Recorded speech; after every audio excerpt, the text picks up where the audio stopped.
বাড়িতে যাচ্ছি।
উঠে রিমিকে খুঁজছি, কিন্তু রিমির কোনো খবর নেই। বিকেলের দিকে সুমি আপুকে খুঁজতে গেলাম।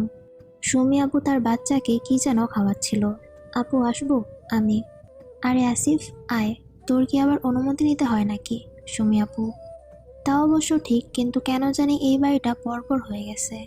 আসলে অনেক দিন পর আসা তো, আর যাওয়ার সময় এই বাড়ি থেকেই বের করা হয়েছিল। ঠিক হয়ে যাবে। সুমি আপু, আচ্ছা আপু, বললে না তো কি হয়েছিল সেদিন? আব্বু সবকিছু কিভাবে জানতে পারলো? আমি, চাচা যখন তোমাকে আমার শ্বশুর বাড়িতে দেখে সেখানে সবার সামনে অপমান করে, তখন আমি নীরবে সবাইকে সবকিছু বলি। সুমি আপু, তুমি বললেই বিশ্বাস করবে কেন? ভাবি তো একবার বলেছিল বাপের বাড়িতে পাঠিয়ে দিয়েছিল। আমি, তোর মনে আছে আশার বিয়েতে তোর দুলাভাই সবকিছু ফাঁস করে, আর আমি পোল্টি মারবে ভেবে মোবাইলে সবকিছু রেকর্ড করি আর সবাইকে শোনাই? সুমি আপু, তারপর সব ঠিক হয়ে গেছে। আর দুলাভাইয়ের মৃত্যু খুব রহস্যজনক মনে হচ্ছে। দুলাভাই কি আত্মহত্যা করেছিল নাকি? আমি, না, সেদিন যখন আমাদের বাসায় আসার জন্য রেডি হয়ে সিঁড়ি বেয়ে নিচে নামতে যাই, আমি ধাক্কা দিয়ে ফেলে দিই, কিন্তু খুব সাবধানে, কেউ কিছু বুঝতে পারেনি। সুমি আপু, সুমি আপুর কথা শুনে আমি বাকরুদ্ধ হয়ে যাই। কি শুনছি এইসব? আপু, এটা কিভাবে সম্ভব? কিন্তু কেন আপু, তুমি তো বিধবা হলে। তাছাড়া দুলাভাই নিজের ভুল বুঝতে পারছিল। আমি, কি বলিস ভাই? সে আমার কলিজাগুলার মনে কষ্ট দিছে, তাদের ভালোবাসা আলাদা করে দিছে, আমাকে মেরে ফেলার ভয় দেখিয়ে আমার বোনকে ভোগ করতে চেয়েছে, তোকে বাড়ি ছাড়া করেছে। আমি কি করে এমন মানুষের সাথে থাকবো বল? আমি পারি নাই নিজেকে কন্ট্রোল করতে। মিথিলা যদি আমাকে এইসব কথা আগে বলতো, তখনই আমি রাতে বিষ মেশানো খাবার খাইয়ে মেরে ফেলতাম। সুমি আপু বলছিল আর কান্না করছিল। আপু, কি বলবো, বলার ভাষা নাই। তবে আমার মনে হয় যে নিজের ভুল বুঝতে পারে তাকে ক্ষমা করে দেওয়া উচিত ছিল। আমি আমি পারি নাই ভাই, আমাকে মাফ করে দে। সুমি আপু, আমারও শুনে খারাপ লাগছিল সুমি আপু এই কাজটা করেছে। সুমি আপুর সাথে কথা শেষ করে আমাদের বাসায় আসলাম। আব্বু আম্মু ভাবি রিমি একসাথেই বসেছিল। আপু কথাগুলো গোপন করে রাখার জন্য বলেছিল, আমিও ঠিক তাই করব। কিছুক্ষণ আব্বু আম্মুর সাথে কথা বলে খাবার খেয়ে বাইরে ঘুরতে আসলাম। রাত তখন 11টা। বাসায় এসে রুমে ঢুকে দেখি রিমি জেগে আছে।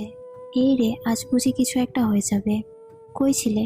রিমি রাগী লুকে, এলাকার বন্ধুদের সাথে দেখা করতে গেছিলাম।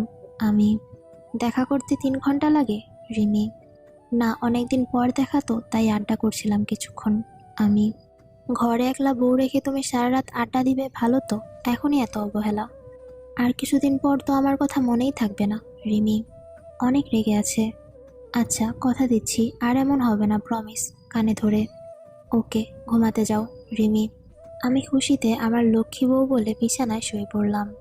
কিন্তু রিমি আমাকে টেনে তুলে বলছে আজকে দেরি করে আসার শাস্তি হলো ফ্লোরে ঘুমোতে হবে। কি আর করার, ফ্লোরে গিয়ে শুইলাম। তবে ভেবে রেখেছি মাঝরাতে বিছানায় ব্যাক করব। নিচে ঘুম আসছিল না, তাই চোখ বন্ধ করে আছি রিমির ঘুমানোর অপেক্ষায়। রাত 1টা বেজে গেছে, হয়তো রিমি ঘুমিয়ে গিয়েছে। হঠাৎই অনুভব করি রিমি আমার পাশে এসে শুয়ে গেছে। রিমি প্রথমে আমাকে হালকা ছুঁয়ে দিল। আমি না নড়ে দেখতে চাইলাম রিমি কী করতে চায়, তবে আমার অনেক হাসি পাচ্ছিল। রিমি আমাকে নিচে থাকতে বলে নিজেই উপরে থাকতে পারছে না, পাগলি একটা। রিমি আস্তে আস্তে আমার উপর হাত রাখলো। আমি ঘুমিয়ে গেছি ভেবে। সকালে ঘুম থেকে উঠে দেখি রিমি আমাকে জড়িয়ে ধরে ঘুমিয়ে আছে। রিমি, আমার ডাকে রিমি চোখ খুলল। রিমি, তুমি নিচে কেন? আমি আমি নিচে কই? আমি তো তোমার বুকেই আছি রিমি। আসসালামু আলাইকুম এভরিওয়ান। স্টোরিটা কেমন লাগছে অবশ্যই কমেন্টে জানাবেন এবং ভালো লেগে থাকলে লাইক, সাবস্ক্রাইব, ফলো করে পাশেই থাকবেন। আল্লাহ হাফেজ।